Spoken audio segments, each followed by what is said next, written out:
What's up, Lions of Liberty fans? You can now support this show on Patreon and get exclusive access to bonus audio and video content, including Conspiracy Corner, Degenerate Gamblers, bonus segments with guests, and so much more. Head on over to patreon.com/Lions of Liberty.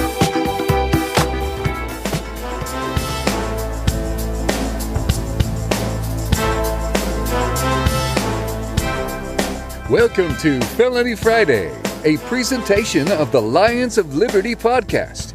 Here is your host, John Odermatt.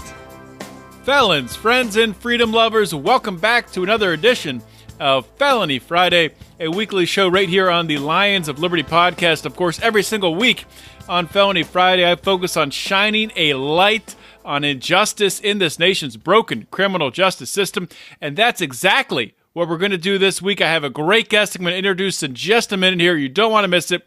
We have an incredible topic. We're going to be talking about the polygraph test. I have an expert in polygraphs, a guy who has been fighting for justice in this fraudulent industry for a very, very long time. I'll introduce my guest in a minute. I want to tell you a couple notes first. We have 3 shows on the Lions of Liberty podcast. This is one of them. We have a show every Monday hosted by Mark Claire, where Mark interviews leaders in the liberty movement and hosts roundtable discussions. Every Wednesday, we have a show called Electric Liberty Land, hosted by Brian McWilliams. It is your weekly shot of culture, comedy, and liberty. And then we actually have 4 shows. I lied. Sandwiched between those 2 shows, we have a temporary show. It's called Candidates of Liberty, where we interview libertarian candidates. I know, shocking title. And we talk about their campaigns, why they're passionate about the ideas of liberty, and really get into why they think it's so important to run for public office as a libertarian.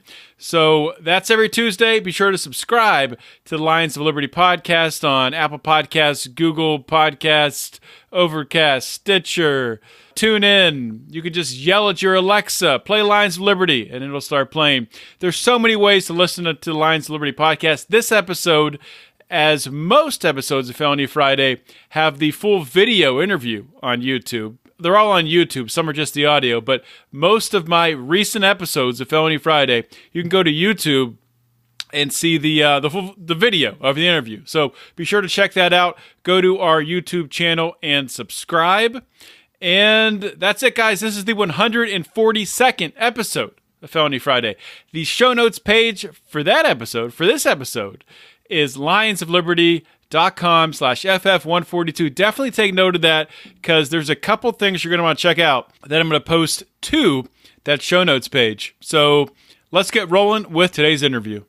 My guest today on Felony Friday is Doug Williams. Doug, back in the 70s, administered polygraph examinations for the Oklahoma City Police Department. That was from 1972 to 1979. In 1979, he began teaching people how to beat the polygraph. Due to that teaching and due to protesting, and as he says on his website, protesting the loudest and longest against the polygraph, against the use of the polygraph, he was incarcerated in federal prison for 2 years. And Doug was finally released back in July of 2017, and we'll get into all that stuff, and we'll talk about and find out about how the polygraph works. So, Doug, welcome to Felony Friday. Thank you, John. It seems like you've done your homework, so you're very well versed on my infamous background. By the way, that description of why I was actually prosecuted was not from me. It was from John R. Schwartz, who was the Customs and Border Patrol polygraph examiner who was behind that Operation Liebusters that came after me. And he said publicly at a meeting of the Police Polygraph Examiners Association that that's why they mounted this whole investigation, was because I had protested the loudest and the longest against the polygraph, and they are just, you cannot even begin to understand the depth of the hatred that those thugs and charlatans in the polygraph industry have of me, because I have exposed them for just that, thugs and charlatans, and have exposed the polygraph as a fraud. And I call it the longest running con game in the history of the world. Yeah, it's a big industry too, right? And we can kind of we'll jump around a little bit. I do want to get your sort of origin story and how you got into it, but let's kind of start with some current events here around the polygraph. Something that's in the news right now is Supreme Court hearings with Kavanaugh, and he has an accuser who has come forward and says that she took a polygraph. So when that gets out in the media and they say, oh, she passed a polygraph, so it must be 100% true. What goes through your mind when you see something like that? Well, it's the very first thing that happens in my mind when people trot out the polygraph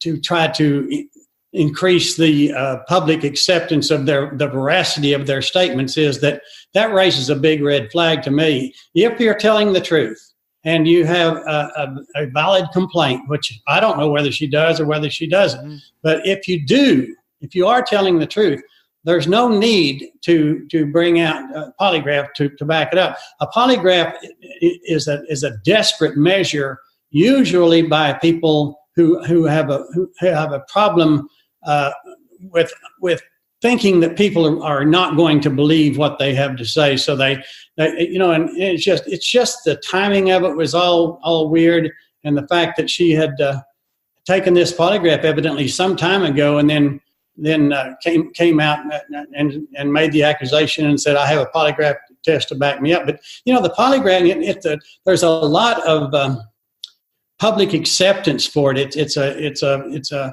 a big public relations weapon for sure, because people don't understand the limitations of the polygraph and how easy it is to beat it, so to speak. But it always raises. Of course, I've got reason for doing it, feeling that way because of my expertise with the polygraph and my knowledge that it's a fraud. But it's a pretty smart public relations move on her part.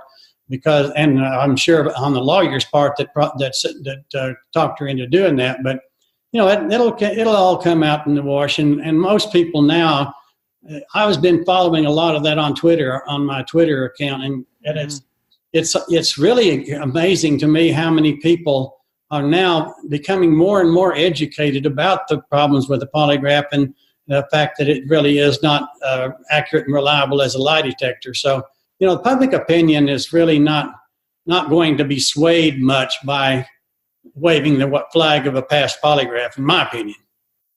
Yeah, well, I think it's harder for the media to control the narrative nowadays. It's harder to get to block out a voice like yourself who's raising awareness about this. You can come on a podcast like this. You can have a YouTube video, all kinds of different avenues in order to reach people. So it's easier to get that information out, which is a very good thing. Which is kind of why I wanted to have you on to kind of take us through really the details behind how a polygraph works, how you used to teach people how to beat it, and why the federal government really felt the need to shut you up or to try to shut you up. So, polygraph. I guess it didn't work. We're talking right now. So they put me in there to shut me up, and they ended up giving me about $1 million worth of publicity. I had a big interview with National Public Radio on their show, This American Life.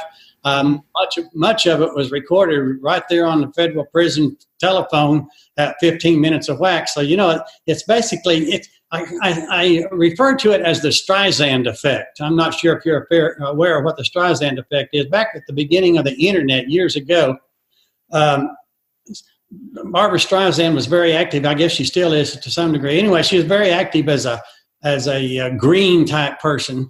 And she was talking about how everybody needs to quit watering their lawns and wasting precious water and all that. So somebody took an aerial view of her estate in California, right, and it showed how green and lush it was compared to all the surrounding properties. And so she tried to file an injunction to have this picture and this footage removed from the internet. And so, and as a result but prior to her filing that injunction and getting all the publicity from having done so, there were maybe 500 views of that video. After she filed the injunction, there were in the millions immediately after getting the publicity of filing the injunction. That was referred to then after that as the Streisand effect. The more you try to cover something up, the more you try to silence a person, the more people want to see what it is you're trying to keep from them. Yeah, so it makes sense. That's exactly the same thing that's happened with the polygraph thugs when they came after me. They tried to shut me up, and then everybody says, well, wait a second now. And one of my parts of my argument with it, I got a lot of interviews from the time that I was indicted all the way up to the time I was actually incarcerated. And one of the things I was saying was, if the polygraph really works, what are they so afraid of? Why are they so frightened of me explaining to people how it works? And the fact of the matter is, if I can teach a person how to control every tracing on the polygraph chart and to produce a perfect, truthful polygraph chart, regardless of whether or not they're lying or whether they're telling the truth, then that's prima facie evidence that the polygraph is absolutely worthless as a lie detector. Mm-hmm. Up until the very day that they indicted me, they had always maintained that it was impossible for me to teach a person how to beat it, and that if anybody tried to employ these countermeasures that they referred to them, using my technique to try to manipulate the chart, that they are able to spot all those countermeasures and call the person on that. So that they had denied all the way up to the time they indicted me that it was impossible for me to teach a person how to beat the test, until they indicted me for doing just that, which is an admission that I can teach a person how to beat it, and further, that the United States federal government is very well aware that I can do that. They came out and very strongly and basically admitted that. Part of my restrictions of my supervised release, you go to prison for whatever your sentence is. In my case, it was 2 years. And then after that, you have what they call a period of supervised release. In my case, it's a period of 3 years. So during the period of my supervised release, one of my restrictions of my supervised release is that I'm not allowed to give this polygraph test passing instruction to people to learn how to pass their test. They even came out and said that it was a threat to national security for me to teach people, what is a derivation of the Lamaze natural childbirth relaxation technique. That's all I did was take and modify a relaxation technique from the Lamaze natural childbirth technique. It's ridiculous.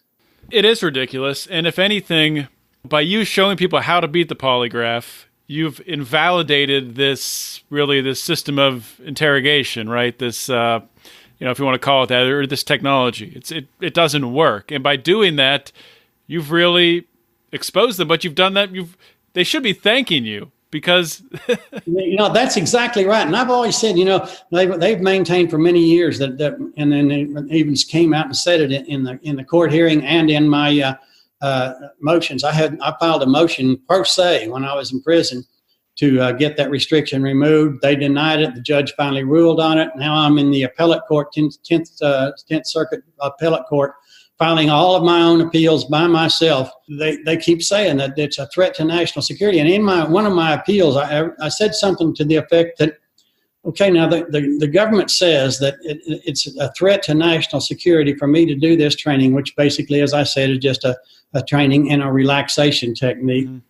But I would pose this question, and I did to the court. I ask you, who is the greatest threat to national security? The polygraph examiners who claim that we should rely on their technique, which has proven to be no more accurate than the toss of a coin, or me, who stands up and says, wait a minute, This is a threat to national security to rely on the polygraph test results to protect our national security and the integrity of the criminal justice system. So I'm like a person who's standing out in the road on a dark, rainy night and saying, "Stop!" Almost like a whistleblower, really. No, the bridge ahead is out. The bridge ahead of you is down. And the polygraph guys are there like traffic cops waving the people on. No, keep going, full speed ahead. There is no problem here.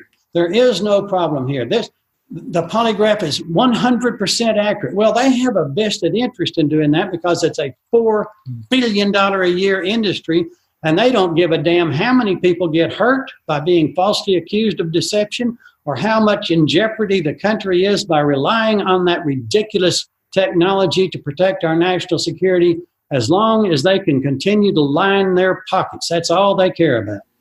So I think all of the most of the government agencies, CIA, FBI, NSA, I'm pretty sure that they all use the polygraph in their entrance background checks and whatnot. But it's not admissible in court, is it? Only in rare circumstances, in what they call an agreement and stipulation, where both attorneys, defense and prosecutor, agree that a certain polygraph examiner will be used, and that they will not object to the polygraph results being entered into evidence, thereby negating their chance of appeal. So that's one way. I mean, and the other exception is the wonderful, enchanted state of New Mexico. They allow polygraph results to be entered into evidence as direct evidence. That's the only state in the union that does it. I've testified in the state of New Mexico a few times and was scheduled to testify again here just recently, but they withdrew the polygraph as evidence because they didn't want to go up against me in court. So this is a big industry, right? So other than the federal government using it to screen their prospects, who else is using polygraphs right now? Oh, there's a lot of use. It's being exported all over the world now. The UK is starting to use it a lot. Israel uses it a lot. South Africa, a few other foreign countries. Mm-hmm. Canada uses it a lot. It's kind of interesting in Canada. The insurance company's got a pretty good scam going on involving polygraph. If you have a claim against an insurance company for a major loss, car theft, or fire in your house, or something like that, they require that you submit to and pass a polygraph test before they will pay the claim. Wow. And guess who pays for of course, the insurance companies love that, and they make sure and give the polygraph examiner a real good fee to help him along. But it's a scam.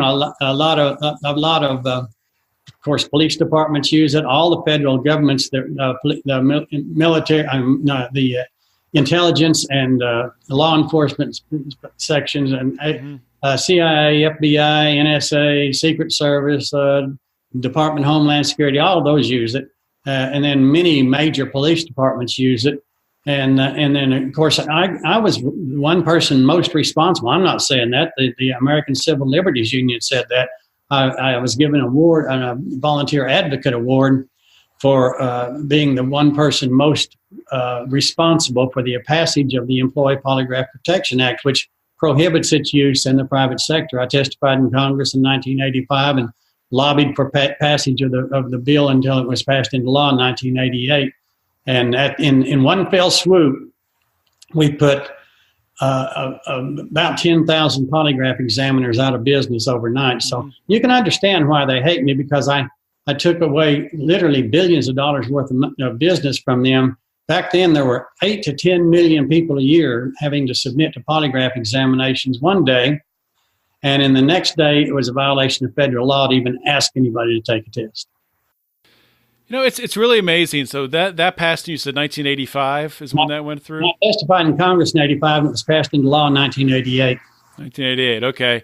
And so it's the thing that just is so striking to me is, so our federal government, these national security agencies, are using the polygraph to screen people, you know, if they are going to work for them or if they can get access to top secret information or whatever. And you're telling me that they are basing these hiring decisions and these information decisions of national security on the flip of a coin. Exactly right. And it's really sad because there is a ridiculous failure rate on all the agencies that use it on average. And this is by their own reporting, their own statistics. 70% of the people who apply for positions with those federal agencies are denied employment because they failed a polygraph examination. Now, that's terrible. But what's even worse is that when they fail it, they're blackballed, and their name is put on a list, and they are never allowed to apply for a job with the federal government ever again in any capacity that requires a polygraph examination or a security clearance. So these people have spent literally years and tens of thousands of dollars preparing for a career, only to be torpedoed by this thug who sits there and says, well, no, he didn't. He doesn't have to. He is a liar. Just call you a liar. He did not pass the polygraph test. He failed the polygraph test. So we see signs of deception. Now, he doesn't have to offer any evidence whatsoever to back up his accusation, and there's no appeal from his decision. And 70% of the applicants are denied employment and blackballed by these thugs. It's unconscionable. I mean, it's just ridiculous. The cannabis industry has rapidly expanded. For those liberty lovers who want to take advantage of this growing industry, they've been met with a flood of government taxes and regulation. A lot of cannabis companies would just love to hire a full-time CFO, but that could be super, super expensive. But what if you could have the knowledge and experience of this full-time CFO at a fraction of the cost? If you're in the cannabis business or you plan on entering the fray, then you need to schedule a free consultation with the Grow CFO, Rachel Kennerly. The Grow CFO will help to maximize cost of goods sold deductions by employing accrual and cost accounting, creating tax savings, and improving cash flow. They will keep your books in an audit-ready state. If you or someone you know is either already in the cannabis industry or thinking about jumping in the fray, go to thegrowcfo.com and schedule a free consultation today. Follow me along this train of logic here. So I think I remember seeing it in one of your videos that, correct me if I'm wrong, but maybe liars or maybe people with maybe a mental illness, maybe psychopaths who are, don't quite have the ethics and don't, or can lie more easily, are able to beat a polygraph more easily. I think I remember you saying something like that. So wouldn't that lend you to believe that these governments that are using the polygraph are more likely to allow psychopaths and people who are mentally ill into these roles? Yeah, I think they call that the law of unintended consequences. But that's exactly right.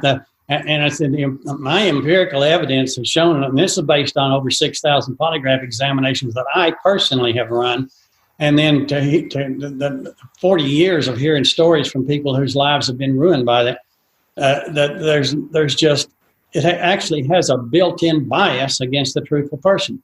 The more honest you are, the more well-developed your sense of your conscience, your sense of right and wrong, the more likely you are to fail a polygraph examination, and the more of an old thief and a liar and a con man you are, and the more hardened your conscience, the better your chances of passing it. So it's just really a sad, sick joke, and unfortunately, the joke is on literally millions of people a year. Now, you got to understand that the polygraph examiners have a vested interest in failing as many people as they can. These polygraph thugs, they are they top out around GS 15. Most of them average between GS 13 and GS 15, which is a good salary. And then on top of that, what is that salary? It varies. They get because they're adjusted for inflation all the time. It used to be around 110, 125, 150,000 a year. And then they form these companies and hire these private polygraph examiners, and then are instrumental in getting them contracts with the government to take care of the overload of the polygraph tests that they can't administer themselves. just for instance, the Customs and Border Patrol, the agency that came after me and probably one of the worst offenders in the polygraph realm, they test thousands and thousands of people every year.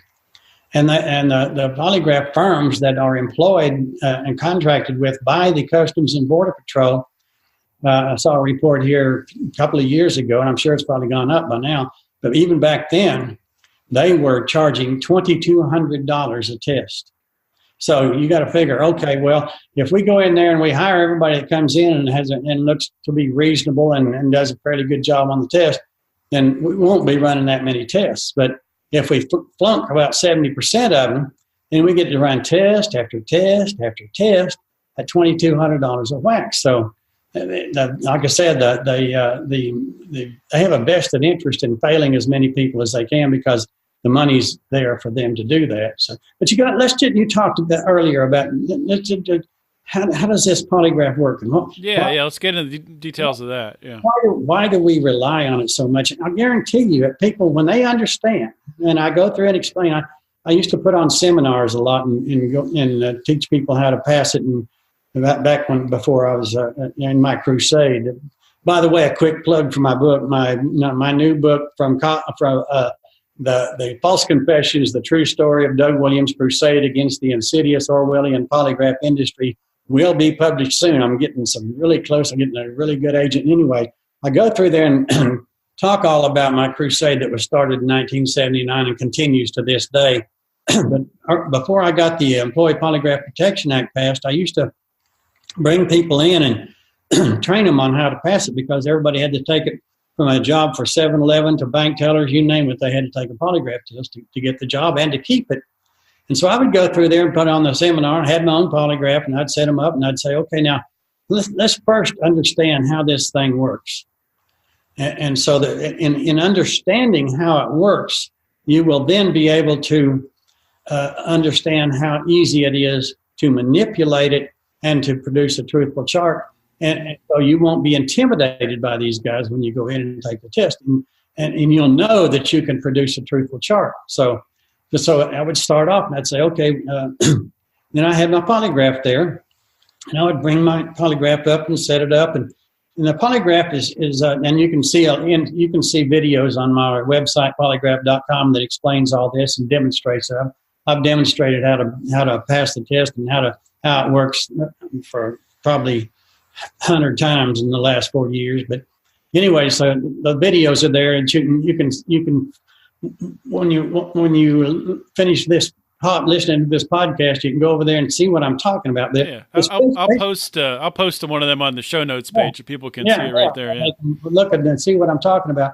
But it's basically very simple. The polygraph is a very crude reaction recorder. It records your pneumograph and your breathing. Basically, it's a machine that can watch you breathe, watch 2 fingers on your right hand sweat, and watch your heartbeat. So the breathing is recorded by what they call pneumograph tubes. They're expandable tubes that are placed around a person's chest and stomach. When you breathe in, the tubes expand and the pin goes up. When you breathe out, the tubes contract and the pin goes down. So in other words, you've got the pneumotracing on the chart, and it's just when you breathe in and out, in and out. So it's just measuring the evenness of your breath. Amplitude of your breathing pattern, in and out, chest and stomach. Then on your first and third fingers of your right hand, they place electrodes, which measures what they call the galvanic skin response, the GSR. That's simply a measurement of the increase or decrease in the sweat activity in your hand.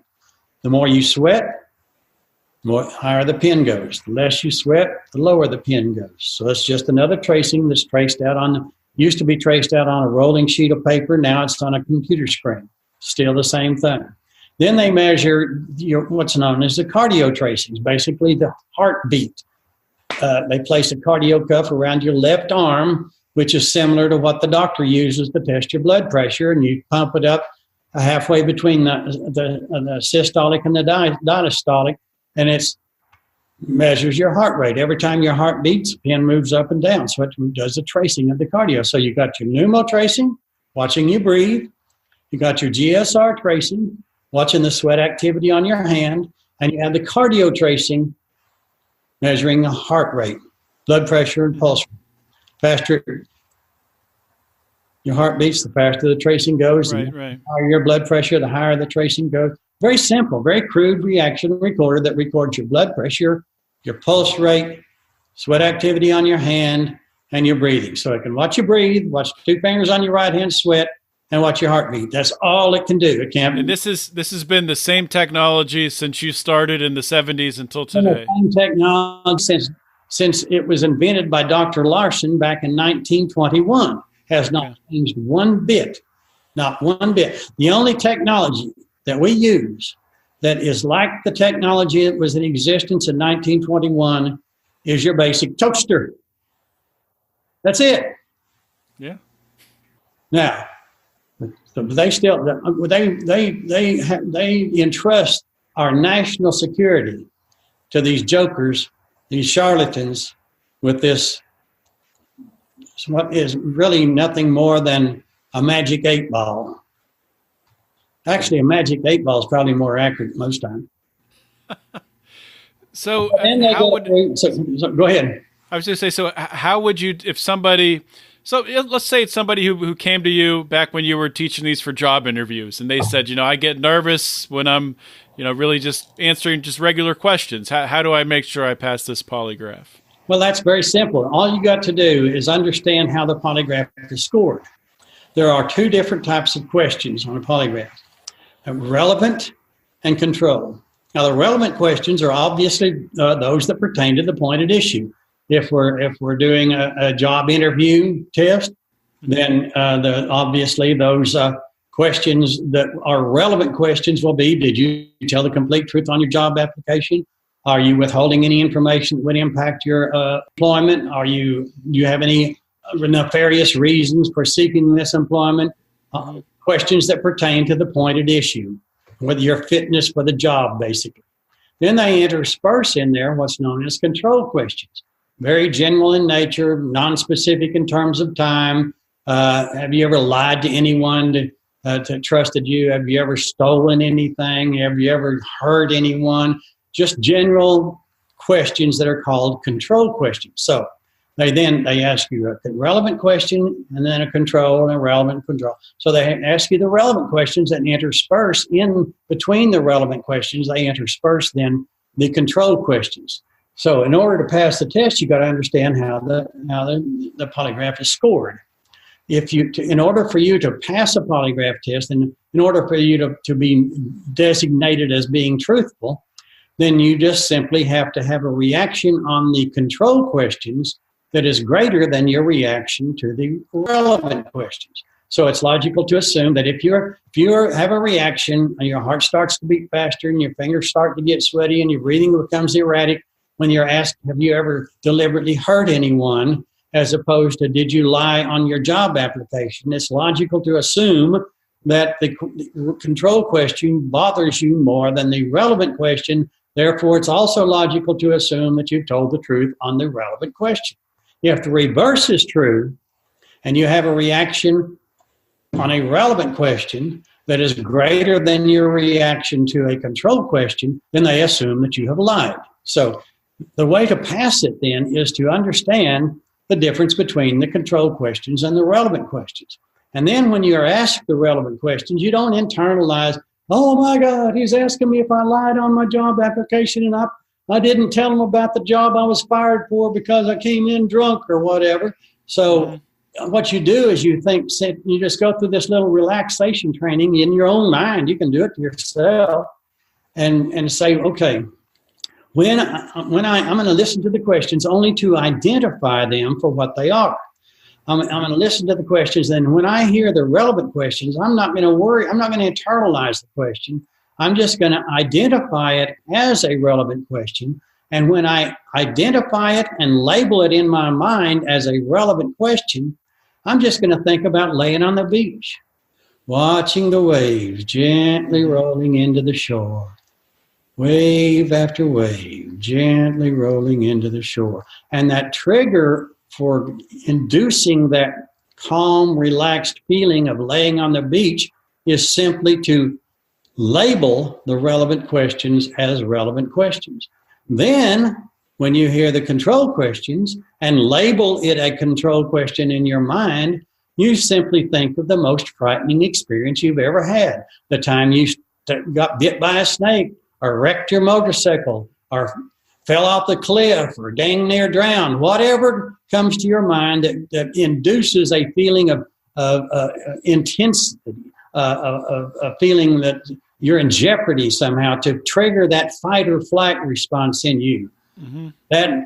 Then you just think about that incident, and that will cause a reaction in your mind, and it will show a reaction on the polygraph chart. So avoid having a reaction on a relevant question, and manipulate a reaction on a control question. You can do this physically or mentally. Either one works just as well.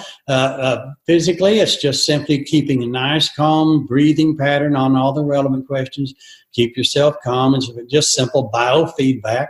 Mm-hmm. And then on a control questions, think of something frightening, or do what I had used to teach back when I first wrote my first manual back in 1979. I entitled it "How to Sting the Polygraph." And I said you entitled it a sting, a sting technique, because a sting is when you con a con man and he never even knows he's been conned. So we're conning the polygraph con man. And we also employ our stinger to do that. Our stinger is our anal sphincter muscle. And that's how I first realized how to beat the polygraph. I've heard some cop friends of mine talking about a chase they got into, and they were talking about how the pucker factor was way up there, and they're pinching donuts out of the seat in the scout car and all that. And so I went back to my office that very night. We was out at the bar drinking when we were talking about that, and I went back to my office and hooked myself up to polygraph, and lo and behold, boy, they tighten up that anal sphincter muscle, and you have the most wonderful little blood pressure, pulse rate increase, cardio tracing increase, and it's accompanied by a GSR increase and an erratic breathing pattern. So you just tighten up the anal sphincter. I had a little phrase back when I was training people back in the 70s and 80s how to pass. I wonder how many people right now listening to this podcast are trying that. I'm sure they're trying that. You can't even tell I'm doing it. Yeah, I'd always say that a polygraph operator is just an asshole with a little training, and if you're going to beat him, your asshole has to have a little training. That's funny. Takes an asshole with little training to beat an asshole with little training. That's good. That's good. Yeah, you know what's even that very same thing. I testified in Congress in 1985 and gave step by step how to pass the polygraph test right there in the Congress in 1985, and submitted my manual How to Sting the Polygraph as part of the packet information, which then became part of the congressional record and became part of the public domain. And and ironically, that was in 1985. Mm-hmm. 30 years later, almost to the day, in 2015, I was indicted by the United States federal government for teaching an undercover agent the exact same thing that I testified to in Congress 30 years prior. Unbelievable. Ain't this a wonderful fucking country? Let's talk about that indictment. I think you mentioned there was a whole operation named at getting you. Is that right? Or Operation Liebusters, boy. Operation Liebusters. They were, you know. But was it just you? Were there other people teaching this, or was it just targeted at you? There was one guy that they got kind of to try it out before they came after me. So I forget his name now. I think it's Chad something. Anyway, they got him, and the only thing, he didn't even have a polygraph instrument. And he didn't really have any experience. You know, the only thing he did was he would read my manual to the people who came to him for training. He would literally just sit there and read the manual to them, and then tell them to basically keep their mouth shut and don't incriminate themselves when they went on. And they got him, indicted him, And he pled guilty and was sentenced to 8 months, which I should probably have done. You know, you can't win when you fight the federal government. They come after you and they stack charges on you, and they're going to do this and that and the other thing. So, you know, my advice to anybody that ever is indicted or investigated by the federal government is just roll over and play dead and beg for mercy. They usually won't get any mercy, but you won't have the penalty, the trial. There's a trial, what they call a trial penalty. If you make them go to trial, they get really pissed off at you and try to throw the book at you. So, but you know, it was one of those deals where I kept thinking that this was like a bad dream. The judge was going to throw this out of court as being a terribly travesty of justice. And of course, it never happened. But then a lot of it's my fault because my piece of crap attorney, when we went to lunch on the very first day of trial, after the jury was seated and testimony was admitted the first full day of trial, we went to lunch, and at lunch he kind of gets all emotional. And he says, "I don't know how to offer a defense." I said, "What?" He says, "I don't know how to offer a defense." I said, "Man, this is a fine damn time to tell me that." And I said, "Well, by then I was just pretty much beat down." And so I just told him, "Well, let's go back and make the best deal we can." You know, we have an adversarial proceeding here. And so it's a fight. The prosecutors are going to put on the best case that they can and put on the best. But if you go into court and your attorney chooses not to fight, and he chooses not to offer a defense, then you, my friend, are screwed. In an adversarial proceeding, you must be an adversary. You must fight. You must present a defense. And if you choose not to do that, for what reasons of his own, I don't know. He was having some physical problems, had been diagnosed with prostate cancer, and was very concerned about that. And all that aside, the fact of the matter is, if you don't fight, you're going to lose. One good for sure way of losing is to not fight. So I wish I'd have fired him. I wish I'd have handled my own defense. I'd probably still be in prison if I had. So it may have turned out, but still, it's one of those deals where. Can you talk about the sting operation? How they got you? Well, that's another weird deal. First, they were going to charge me with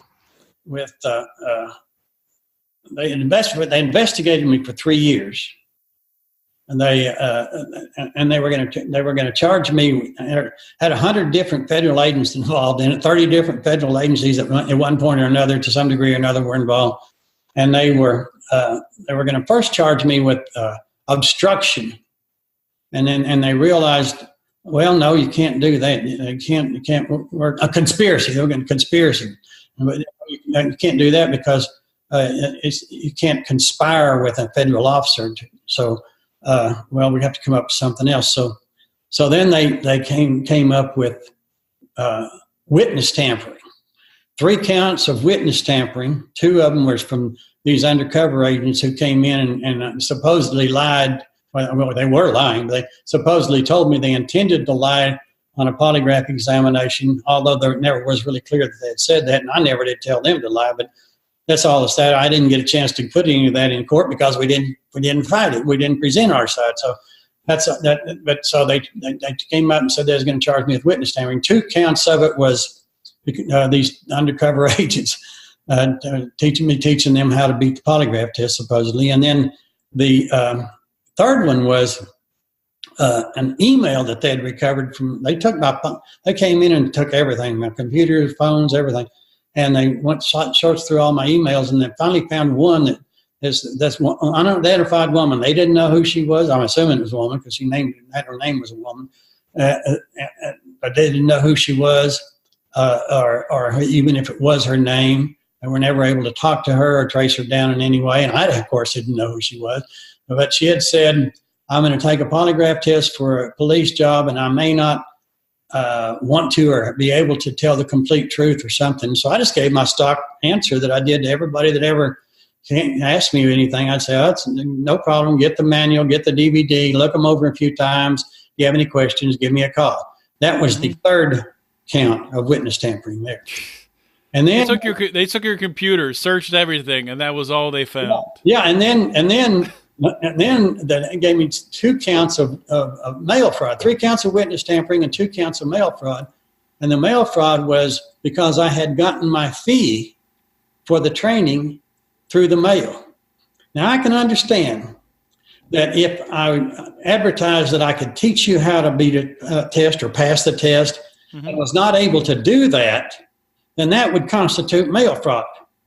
If I can teach you how to do it, and I did teach you, but they admitted that I did, they prosecuted me for that, then how is that mail fraud? But I never get to question them on that because we did not fight. So there you have it. So what was your plea deal then at the end? I just told him to go make a plea deal, and they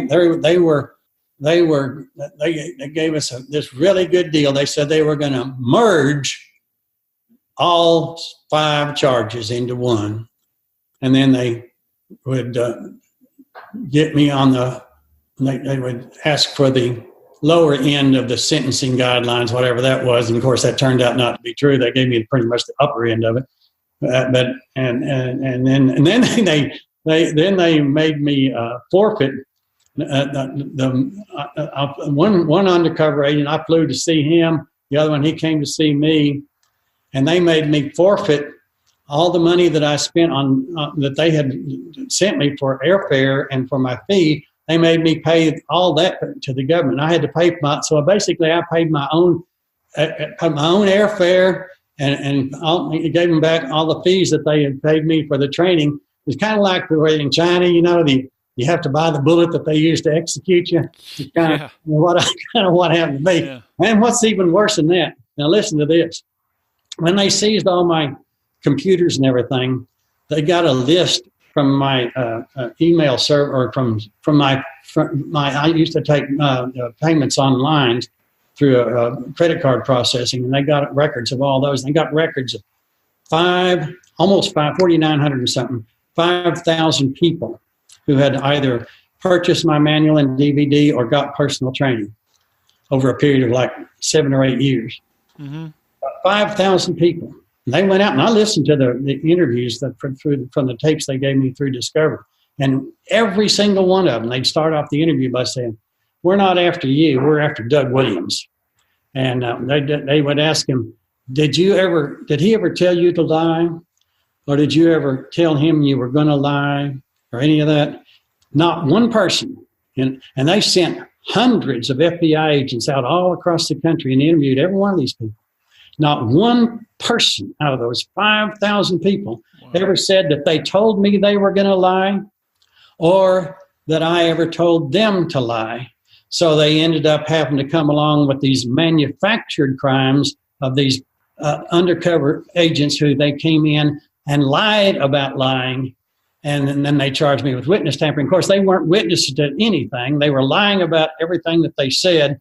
But it was just such a travesty. I couldn't believe it was happening, even when it was happening. In fact, it's kind of funny. When I was locked up in prison, I had self-published a little book that just basically gave an outline of my crusade. It's called From Cop to Crusader, and self-published it on CreateSpace and put it for sale on Amazon. And anyway, when I was in prison, everybody always asked me, "What you in here for?" and all that. And so it's such a long and convoluted story. I would just had my wife send me some of those self-published books, and I would just hand them out to these guys in prison, and they'd read them, and a few days or weeks or so later, they'd come back and say, "Man, now I know what I'm in here for. I didn't pay taxes, or I sold drugs, or I embezzled from my company, or whatever." He said, "I can't figure out what you're in here for. Did they throw you in prison for this? What the hell was the deal on that?" I said, "Well, the guy, a fellow I met in prison, a fellow by the name of Jack Straw, who was he was a police captain from Chicago, and we got to be good friends. And anyway, he read my book, and he was a writer himself, and a really good writer. Anyway, he came back after a few days, and after he read it, He said, man, he said, that's a very interesting story. He said, I finally found one. He said, I've been locked up for 8 years. And I've heard story after story from all these jokers saying, well, I'm innocent and all that. And he said, until I'd look into their case and I'd realize they aren't innocent. There's everybody here is guilty of something. Maybe they didn't do everything they're charged with, but they're guilty of something. He said, but I finally found one that wasn't. He said, you are the very first innocent man that I have ever met in my 8 years in federal prison. And he said, this is a fascinating story. He said, you've written it about like a 200-page police report. Ain't nobody ever going to read it, but it's fascinating. He said, I'll tell you what I'll do. He said, I'll help you. I'll rewrite this thing, and we'll make a book out of it, and which is exactly what he did. But one thing you got in prison is a lot of time. He would take every little episode, the time you're on 60 Minutes, when you were on Night Watch, when you testified in Congress, whenever that guy came after you with a gun, when that lawyer tried to buy you off, all the different episodes that you talk about in the book. He said he'd interview me for hours and hours and hours on end. And then just recently, about 3 months ago, we finally finished. He moved over to Kentucky to finish his sentence, and he sent the manuscript to a lady who's doing the editing for us. Mm-hmm. He just did a marvelous job. And well, turns out that the woman out of California that did the editing for us is married to a big deal in the entertainment industries. He's got 4 Emmys, and he's produced over 100 different screenplays into movies and all that. Anyway, he started reading it. He said, man, that's the most amazing, fascinating story I've ever heard. He said, we got to do something like this. Well, long story short, they're in the process sometime this week. He's spent a lot of time putting together a big presentation and treatment for it. And you're getting all the figures figured out for screenplays and all that. So looks like we may be on the process of getting an A-list. I'm talking to Matthew McConaughey's people to play me. I was just going to ask you, if you could pick an actor, who would you want to play you? Great. McConaughey's not bad. That'd be pretty good. Yeah, he'd be pretty good at it. He's really good at those true stories. I mean, the Dallas Buyers Club and things like that. He did a really good job on those. So you never know what may come of it. But back to what you were saying, they put me in prison and shut me up, and it looks like it's having quite the reverse effect. Yes, it certainly has, which is a good thing. So just a couple more questions. Sure. I kind of want to ask you really the origin of this. So you're working in the 70s as a polygraph administrator. What set you off? Did you know for a while that it was a fraud, and then all of a sudden you just threw your hands up and said, I got to stop this? Or what happened there? I know from the very first day in polygraph school that it was a sick joke, that it was a joke. It didn't work. It was a fraud.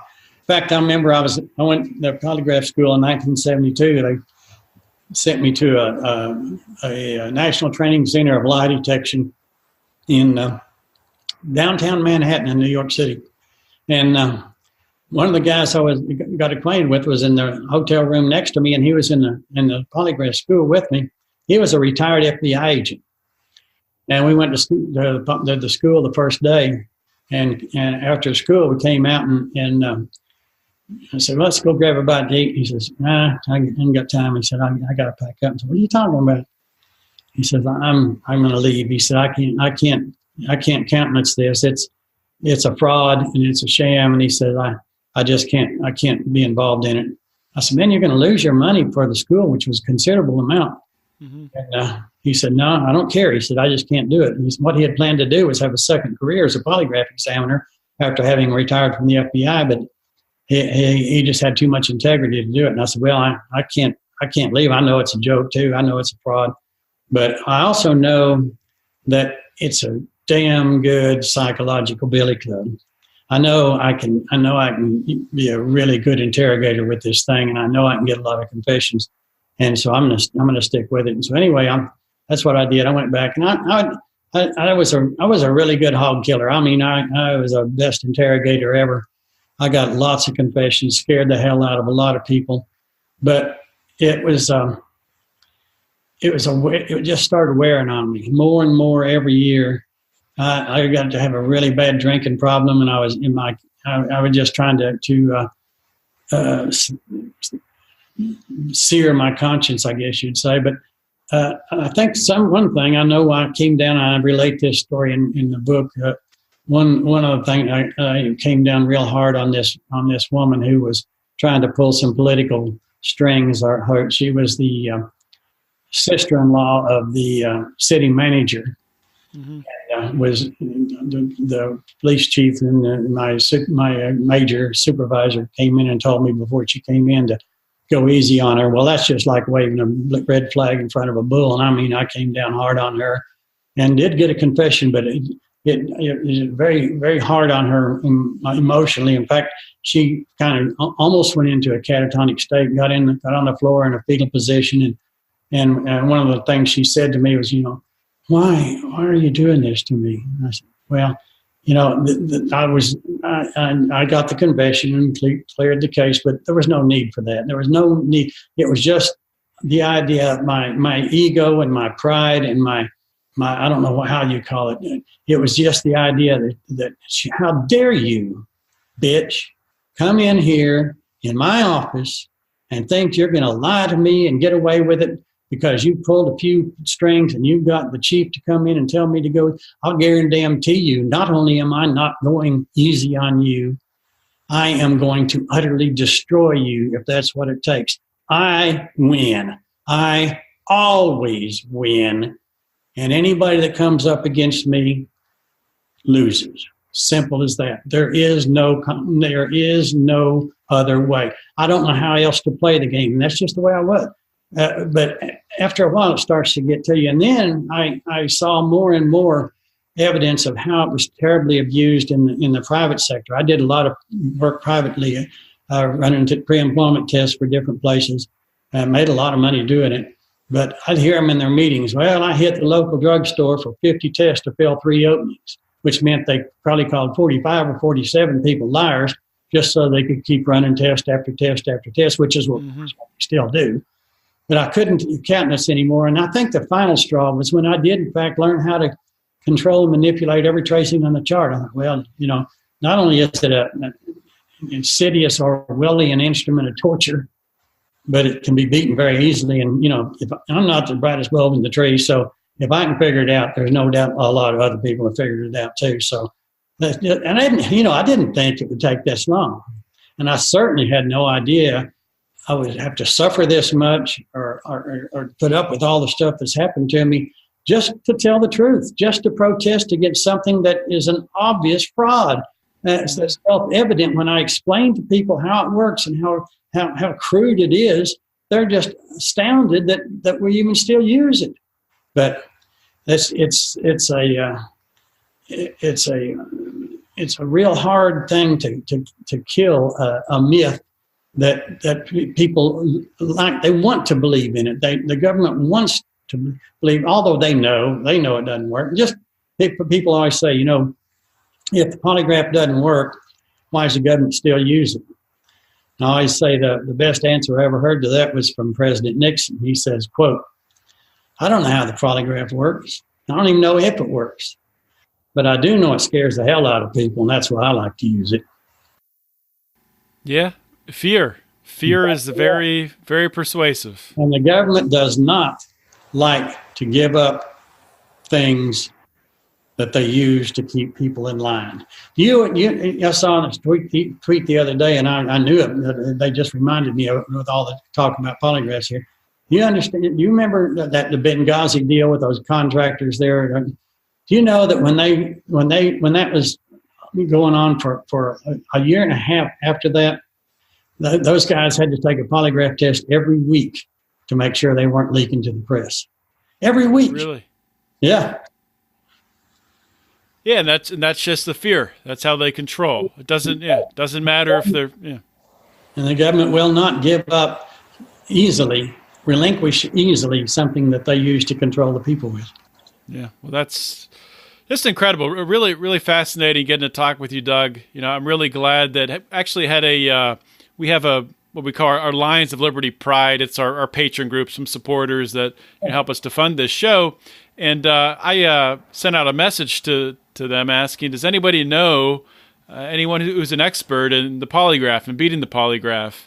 And a guy came back to me and with your name sent me the videos. I'm like, holy crap, how have I not heard of this? So, yeah, really, really awesome that so quickly I was able to track you down and bring you on. So I appreciate that. Yeah, I really enjoyed visiting with you too, John, and I thank you for the opportunity to tell my story. And hopefully, not for my sake, I don't know if anything's ever going to come out good of this for me. So far, it hasn't been all that great. But for the sake of the literally millions of people who've had their lives ruined by these thugs and these charlatans, hopefully that we can put a little bit more light on the subject and maybe someday we'll put a stop to it. Yep, well, that's what this show is all about, shining a light on injustice. So thank you for doing that, Doug. And I'll just give you, a little more time here if you want to plug your website, your book one more time. Anything else? Like I say, the book will be out soon, and people can follow me on Twitter if they want. There's a link to my Twitter feed on polygraph.com. Really, polygraph.com is a very educational thing. I'm not selling anything off of it. And there's probably an hour and a half worth of media clips on there that's very educational. People can watch it and look at it and make up their own mind of whether who is the bullshit artist here, me or the polygraph thugs. I would submit that it's the polygraph thugs. I would agree with you. Well, thank you so much for coming on the show, Doug. Really appreciate it. Thank you, John. What a cool interview that was with Doug Williams. I really hope you guys enjoyed it as much as I enjoyed doing it. Really interesting topic for me, something I knew almost nothing about going into it. I did very little research. I don't know if that shone through, but I did that intentionally with topics like this. I don't want to over-prepare because I want to be curious and I want to ask questions that listeners would ask. So hopefully you guys learned something.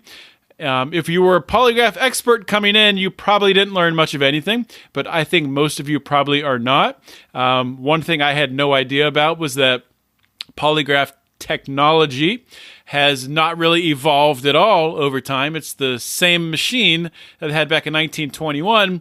And I think what's incredible, and I touched on this during the interview, that all of the U.S., the federal government, these three-letter agencies, NSA, FBI, CIA, all of these so-called advanced agencies, which they all use the polygraph for hiring, for finding the right people, for security clearances, all that stuff. And it's an inferior technology. It's a fraudulent technology. It's a technology based around fear, using fear to get people to do things to make them feel like to limit them from doing different things. And on top of that, as Doug talked about, the people who are able to really fool the polygraph system without being trained in learning Doug's methods that he teaches, the people who can just pass it naturally might not necessarily be the most ethical in society. Maybe they're already comfortable lying, comfortable stretching the truth, or they just don't care about lies. They could be a little bit psychotic, or they could be a sociopath. So it's kind of scary thinking that those are the types of people that just by sheer numbers, passing these polygraphs, getting security clearances, are going to end up in these leadership positions at these three-letter agencies. I don't think I've ever heard anyone talk about it that way, but that's my understanding. Maybe I'm understanding it wrong. It's possible. But I think that's an interesting takeaway from this conversation. Of course, Doug talked about really the war against him just by the polygraph community, because he's, really, it's these people's livelihoods. They've built lives around being polygraph administrators, and when you take that away, obviously people aren't going to like it. Very comparable to something like the war on drugs, where the war on drugs employs all these people, police officers to lawyers to prison guards. People like that don't want to end the war on drugs, and people who make a living administering the polygraph, maybe they're okay with it being fraudulent. They don't care if it's possibly dangerous, the things they're doing, or ruining people's lives, things like that. But hey, that's why I'm here. That's why we have this show. That's why I started Felony Friday, and that's why we have the Lions of Liberty podcast network, in order to shine a light on stuff like this and get the word out. So hopefully you guys enjoyed it. I really enjoyed it. Had a great time talking with Doug. Definitely check out the show notes page. I'm going to link to a video there. And I want to thank Douglas Maley. I think it's Maley. Douglas Maley. Hopefully I'm saying that right. Thank you for, connecting me with a couple of great articles, which led me to Doug Williams, Polygraph expert. Found a couple of interviews through those links as well, too. I really appreciate that, Doug. And that's a great thing about the Lions of Liberty Pride. Doug is in the Lions of Liberty Pride. I wanted to talk to an expert in Polygraph, somebody who understood the fraudulent nature of it. I don't think I'd heard of Doug. It's possible I did, but I hadn't researched him extensively or anything. And I reached out to the Pride. They gave a suggestion, and they sort of helped to facilitate the show. How cool is that? So you could do that too. For as little as $5 a month, all of our Pride members get access to our Pride Facebook group. All of our Pride members get access to all of our bonus content that we release. So for $5 a month, you can get all that. Of course, you go $10, $15, $25, $100. You get a bunch of other different things, from merchandise to our Monday through Friday news links to we have our monthly Skype call or Zoom call now with our $25 and up. Thank you all for bearing with me, for listening. To join the Pride, go to patreon.com/Lions of Liberty. That's all I got for today, guys. This is John Odermatt signing off. Always remember to keep your head up and the fires of liberty burning.